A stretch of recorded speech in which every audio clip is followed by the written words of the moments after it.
مرد و زن بچے اور بچیاں بھی سبھی، مرد و زن بچے اور بچیاں بھی سبھی، علم حاصل کرو، علم حاصل کرو۔ جی بہت اچھے، سبحان اللہ۔ مرد و زن بچے اور بچیاں بھی سبھی، علم حاصل کرو، علم حاصل کرو۔ یہی فرمان رب، یہی قول نبی، یہی فرمان رب، یہی قول نبی، علم حاصل کرو، علم۔ ماشاءاللہ اس پروگرام کے صدارت کرنے والے مولانا ظفر صاحب صدر جمعیت علماء ہند ضلع بلند شہر تشریف لا چکے ہیں۔ میرے ساتھ ایک نعرہ لگائیں حضرت کی آمد پر، نعرہ تکبیر،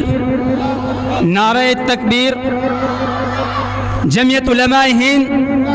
جمعیت علماء ہند، جمعیت علماء اسلام،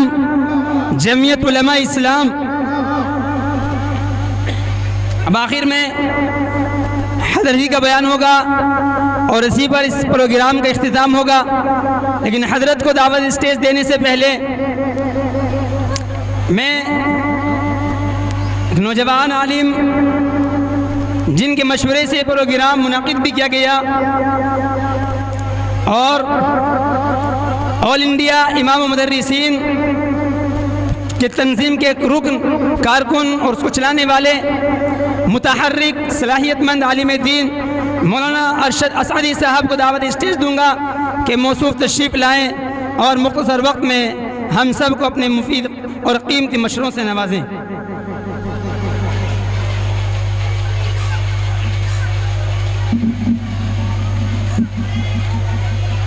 السلام علیکم ورحمۃ اللہ وبرکاتہ۔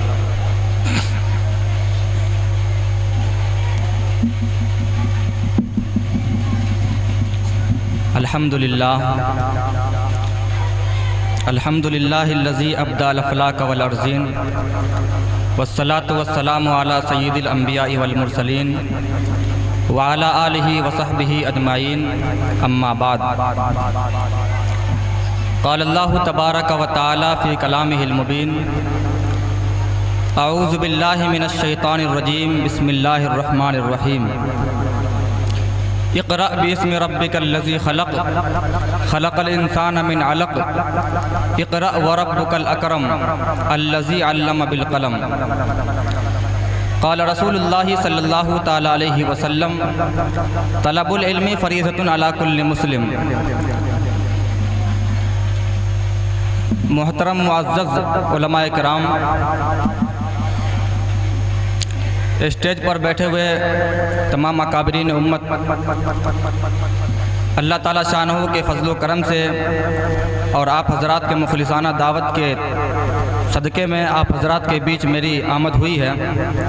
اللہ رب العالمین سے دعا کیجئے کہ میری زبان سے نکلے ہوئے لفظوں کو قبول فرمائے اور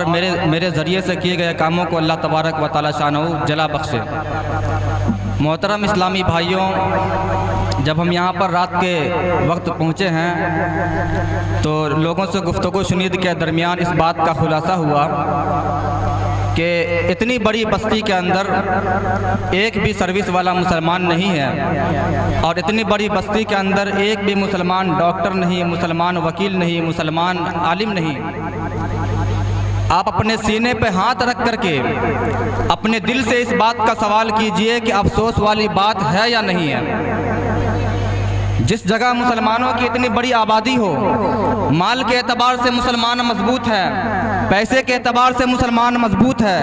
طاقت و قوت بھی مسلمانوں کے پاس ہے، لیکن مسلمانوں کے پاس جو سب سے بڑی کمی ہے وہ علم کی کمی ہے۔ آپ تاریخ کا جائزہ لیجئے، دنیا کے رنگوں کو، دنیا کے معاملات کو، دنیا کے معاشرے کو سمجھنے کی کوشش کیجئے۔ اس وقت پوری دنیا کے اندر تقریباً 8 ارب انسانوں کی آبادی ہے، جس کے اندر 200 کروڑ مسلمان رہتے ہیں، اور 200 کروڑ مسلمانوں کے پاس تقریباً 56 اسلامی ملک ہیں، اور ان مسلمانوں کے پاس طاقت بھی ہے، پیسے بھی ہیں، شہرت بھی ہے، عزت بھی ہے، لیکن صرف ایک چیز نہیں ہے جس چیز کو لے کر کے جناب آمنہ کا لال، جناب عبداللہ کا لخت جگر، جناب عبد المطلب کا نور نظر اس دنیا کے اندر مبعوث ہوا تھا، اور وہ چیز ہے اقرا، یعنی کہ پڑھا کرو۔ دنیا کے اندر مسلمانوں کے پاس تعلیم نہیں ہے۔ آج اسرائیل جیسا ملک، اب آپ کو بتا دینا چاہتا ہوں کہ مسلمانوں کی آبادی اتر پردیش کے اندر 25 کروڑ کے آس پاس ہے۔ اسرائیل ملک کے اندر بلکہ پوری دنیا کے اندر اسرائیلیوں کی آبادی 25 کروڑ نہیں ہو سکتی ہے، لیکن ایک چھوٹا سا ملک عرب کے ممالکوں کے ناک میں دم کر رکھا ہے، دنیا کے مسلمانوں کے آبرو کو، عزت کو، طاقت کو، شہرت کو للکار رہا ہے۔ وہ اس وجہ سے کر رہا ہے کہ ان کا بچہ پڑھا لکھا ہے، ان کے پاس سائنس ہے، ان کے پاس ٹیکنالوجی ہے، ان کے پاس زمانے کے اندر جینے کا سلیقہ موجود ہے۔ آج ہمارے پاس پیسے ہیں، شہرت ہے، دولت ہے، حکمرانی ہے، لیکن ہمارے پاس زمانے کے اندر جینے کا سلیقہ موجود نہیں ہے۔ یہ افسوس کی بات مسلمانوں کے لیے ہے۔ اتنی بڑی مسلمانوں کی آبادی کے اندر آپ اپنے سینے پر ہاتھ رکھ کر کے اس بات کا فیصلہ کیجئے، اللہ کے حضور کھڑا ہونا پڑے گا آپ کو۔ آپ نے اپنے بچوں کے مستقبل کے ساتھ کھلواڑ کیا کہ نہیں کیا ہے؟ آپ نے اپنے بچوں کے مستقبل کو بنانے کی کوشش کی ہے یا نہیں کی ہے؟ یہ افسوس کی بات سارے مسلمانوں کے لیے ہے۔ تو میں عرض یہ کرنا چاہ رہا تھا کہ اللہ کے رسول جناب آمنہ کے لال نے اس دنیا کے اندر بعثت لینے کے بعد اگر نبوت کا آغاز ہوا ہے، اگر جناب آمنہ کے لال کو آخری رسول بنایا گیا ہے، تو وہ لفظ جو تھا، پہلا لفظ وہ اقرا کا لفظ تھا، یعنی کہ تعلیم و تربیت کی تعلیم دی گئی ہے۔ جناب آمنہ کے لال پر اس لفظ کو نازل کیا گیا ہے کہ دنیا کے اندر پڑھ، یعنی کہ پڑھنے کے بعد دنیا کو سمجھ سکتا ہے، خدا کی پہچان کر سکتا ہے، رسول کے رسالت کو سمجھ سکتا ہے، جناب آمنہ کے لال کو مشن کو سمجھ سکتا ہے، اور دنیا کے اندر رہ کر کے دنیا کو چلانے کا طریقہ سمجھ سکتا ہے۔ اللہ رب العالمین نے جب انسانوں کو بنایا تو فرشتوں سے کہا کہ میں دنیا کے اندر خلیفہ بنانے جا رہا ہوں۔ اب خلیفہ کو خلافت کرنے کے لیے سب سے بڑی جو ضرورت ہے وہ اس کے پاس سمجھ کی ضرورت ہے، علم کی ضرورت ہے، جانکاری کی ضرورت ہے۔ اس دنیا کے اندر مسلمان خلیفہ ہونا ضروری نہیں ہے، بلکہ جس کے پاس سمجھ ہوگی، جس کے پاس ایجوکیشن ہوگا، جس کے پاس تعلیم ہوگی، جو قوم اس دنیا کے اندر تعلیمی میدان میں آگے ہوگا، وہی قوم اس دنیا کے اندر حکمرانی کرنے والا ہوگا۔ یہ بات مسلمانوں کے درمیان اس لیے رکھی جا رہی ہے تاکہ مسلمان اس بات کو سمجھ سکیں اور کوئی لائحہ عمل تیار کر سکیں۔ یہاں پر اس بات کا خلاصہ ہوا کہ اتنی بڑی آبادی کے اندر ایک بھی مسلمان نہیں ہے۔ اگر میرے اسلامی بھائیوں، اگر آپ نے اپنے بچوں کے مستقبل کا فکر کیا ہوتا اور اپنے بچوں کو دین کی تعلیم اور دنیا کی تعلیم سے آراستہ کیا ہوتا تو کیا آپ کے بچے ڈاکٹر نہیں بن سکتے ہیں؟ کیا آپ کے بچے IAS نہیں بن سکتے ہیں؟ کیا آپ کے بچے وکیل نہیں بن سکتے ہیں؟ بالکل بن سکتے ہیں، لیکن ہم نے پہل کرنے کی کوشش نہیں کی ہے،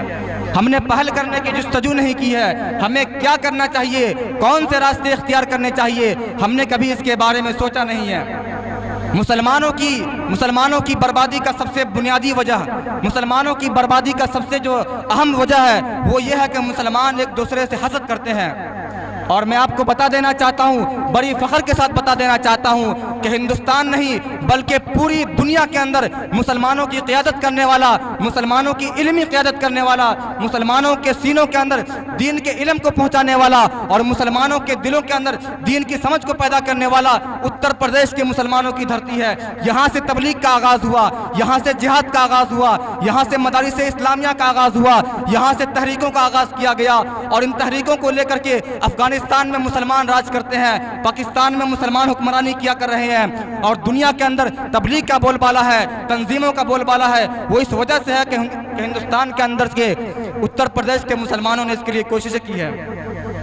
لیکن آج افسوس کے ساتھ یہ کہنا پڑ رہا ہے، جس یوپی کے مسلمانوں کی علمی قربانیاں، علمی مجاہدے، علمی کارنامے تاریخ کی کتابوں میں بھرے پڑے ہیں، آج اسی یوپی کے مسلمانوں کے اندر، اس علاقے کے اندر کے مسلمانوں کا علمی صلاحیت اتنا کمزور ہو چکا ہے، علمی صلاحیت اتنا کمزور ہو چکا ہے کہ افسوس کے سوا مسلمان کچھ نہیں کر سکتا ہے۔ آج اگر یہ آپ حضرات نے ذہن نشین کر لیا ہے کہ مسلمانوں کے بچوں کو پڑھ لینے کے بعد جو ہے تعلیم لے لینے کے بعد مسلمانوں کے بچوں کو نوکری نہیں مل رہی ہے، تو سب سے بڑی غلط فہمی کے شکار ہیں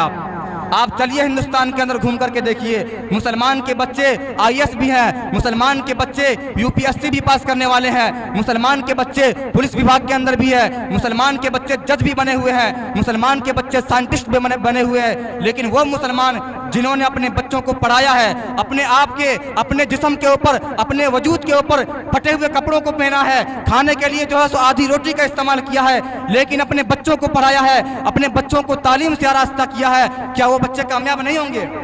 ہم نے ایسے ایسے بچوں کو دیکھ رکھا، بہار کے اندر مسلمانوں کے، بہار کے اندر جو ہے سو حکومت ٹیچروں کی بحالی کر رہی ہے، اساتذہ کی بحالی کر رہی ہے، اس کے اندر تقریباً 30% مسلمانوں کی بحالی ہو رہی ہے۔ وہ مسلمان ہیں جو پڑھنے والے ہیں، وہ مسلمان ہیں جو کہ تعلیم حاصل کرنے والے ہیں، وہ مسلمان نہیں جو کہ عیاشی کرنے والے ہیں، جو کہ بازاروں کے اندر، گلیوں کے اندر، چوراہوں کے اندر اللہ کے رسول کی اللہ کے رسول کی حکایتوں کو، اللہ کے رسول کے بتائے ہوئے راستوں کو چھوڑنے والے ہیں۔ تو میرے بھائیوں، اگر آپ کے ذہن کے اندر غلط فہمی بسی ہوئی ہے کہ مسلمانوں کے بچوں کو پڑھنے کے بعد نوکری نہیں ہے، تو سب سے بڑی غلط فہمی کے شکار ہیں آپ۔ اس غلط فہمی کو نکالیے اور تعلیم کے لیے کوشش کیجیے۔ آج جو آپ کی بستی کے اندر، آپ کے قصبے کے اندر یہاں کے مسلمانوں کے بچوں کو تعلیم سے جوڑنے کے لیے یہاں کے چند لوگ کوشش کر رہے ہیں، ان کی کوششوں کو، ان کی جد جہد کو سلام کیجیے اور ہاتھ سے ہاتھ ملانے کی کوشش کیجیے، کندھے سے کندھے ملانے کی کوشش کیجیے، مالی اعتبار سے مدد کیجیے، جان کے اعتبار سے مدد کیجیے، وقت دیجیے اور اپنے بچوں کو تعلیم سے جوڑنے کی کوشش کیجیے۔ یہ سب سے بڑا پیغام اس مجلس کا ہے جو آپ حضرات کے سامنے رکھنا تھا۔ دوسری بات میں آپ حضرات کے سامنے یہ کہنا چاہ رہا ہوں کہ اپنے بچوں کو کس تعلیمی ادارے میں تعلیم دلانا ہے۔ تعلیمی ادارے آج یہاں پر یہودیوں کے بھی ہیں، نصرانیوں کے بھی ہیں، مسلمانوں کے بھی ہیں اور غیر مسلموں کے بھی، اور کچھ تعلیمی ادارے سرکاری بھی ہیں، لیکن ہمیں اپنے بچوں کو کس تعلیمی ادارے میں تعلیم دلانے ہیں، کہاں پر تعلیم دلا کر کے اپنے بچوں کو ہم پڑھا سکتے ہیں، اس کو کامیاب بنا سکتے ہیں اور ساتھ ہی ساتھ اس کے ایمان کو بچا سکتے ہیں۔ ایمان کو بچانا سب سے بنیادی چیز ہے۔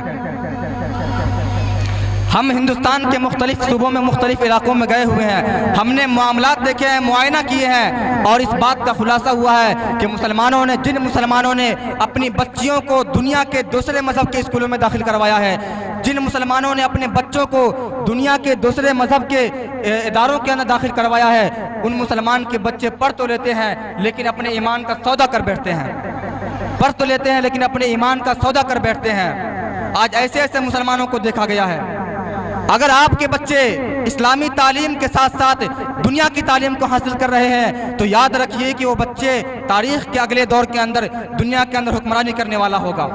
لیکن اگر آپ نے اپنے بچوں کو مسلمانوں کی تعلیم گاہوں سے دور کر کے دنیا کے دوسرے مذہب کے تعلیم گاہوں میں داخلہ کروایا تو یاد رکھیں کہ وہ مسلمان کی بچیاں اپنی آبرو کا سودا کرنے والی ہوں۔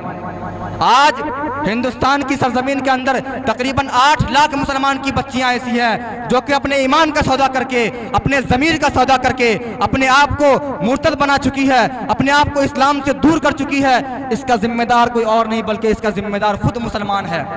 مسلمانوں نے وقت رہتے ہی اپنے بچیوں کے لیے، اپنے بچوں کے لیے کسی اسکول کا بنیاد نہیں رکھا، کسی ادارے کا آغاز نہیں کیا، جس کی وجہ سے مسلمانوں کی بچیاں دوسرے مذہب کی تعلیم گاہوں میں جا کر کے دوسرے مذہب کی پڑھائی کر لینے کے بعد اپنے ایمان کا سودا کر بیٹھتی ہے۔ اور یاد رکھیں کل قیامت کے میدان کے اندر ایک یہ نہیں کہ مسلمانوں کے باپ ماں کو بلا کے پوچھا جائے گا، بلکہ کل قیامت کے میدان کے اندر سارے مسلمانوں کو سوال ہوگا کہ تم نے اپنے بچوں کی تعلیم کے لیے کیا کیا تھا۔ اگر آپ اس زمانے کے اندر خود کے لیے جی رہے ہیں، خود کے لیے دنیا کے اندر بنگلے بنا رہے ہیں، گاڑیاں خرید رہے ہیں، زمین لے رہے ہیں، پراپرٹی بنا رہے ہیں، تو یاد رکھیں کہ آپ سے بڑا اس دنیا کا بیوقوف کوئی نہیں ہے۔ آپ انسان یہ کہتا ہے کہ میرا مال ہے، میری گاڑی ہے، میری زمین ہے،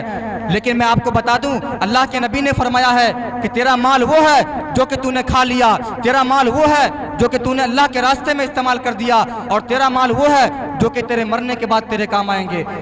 اس کے علاوہ دنیا کے اندر جتنے بھی آپ نے دولت جمع کیے ہیں، سارے خزانے، ساری دولت آپ کے مرتے ہی دنیا کے اندر ختم ہو جائے گا، فنا ہو جائے گا۔